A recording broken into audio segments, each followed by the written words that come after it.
আজকে তোমাদের সাথে শেয়ার করব চিংড়ির একটি সহজ রেসিপি। চলো শুরু করা যাক। প্রথমে আমি চুলায় একটি প্যান বসিয়ে দিচ্ছি, দিয়ে দিলাম রেগুলার রান্নার তেল।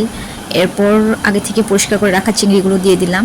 চিংড়িগুলোকে একটু হালকা করে আমি ফ্রাই করে নিচ্ছি, অতটা বেশি করার দরকার নেই, একটু হালকা করে চিংড়িগুলোকে ভেজে আমরা এটাকে উঠিয়ে নিচ্ছি। এরপর ওই একই তেলে আমরা একটা পেঁয়াজ কুচি দিয়ে দিলাম, পেঁয়াজগুলোকে একটু হালকা করে ফ্রাই করে নিচ্ছি।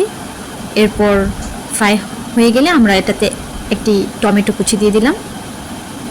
এরপর 1 টিস্পুন টমেটো কেচাপ আমি দিয়ে দিচ্ছি, এটাতে তোমরা চাইলে এটা স্কিপ করে যেতে পারো।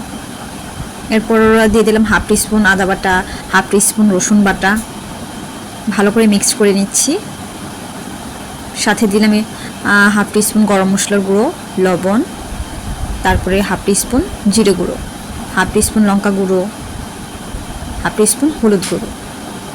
তোমরা তোমাদের পরিমাণ মতো অনুযায়ী এটা গেস করে নিতে পারো। তারপরে কিছুটা জল দিয়ে মশলাগুলোকে আমরা ভালোভাবে কষিয়ে ফেলবো। মশলা কষানো হয়ে গেলে এটাতে আমি একটু 1/2 টিস্পুন বাদাম বাটা অ্যাড করেছি, তোমরা চাইলে স্কিপ করতে পারো।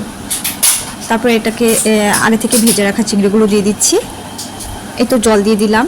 তারপর নামানোর কিছুক্ষণ আগে এটাতে কাঁচামরিচ দিয়ে দিব আর কিছুটা ধনিয়া পাতা কুচি। এই তো আমার রান্না রেডি।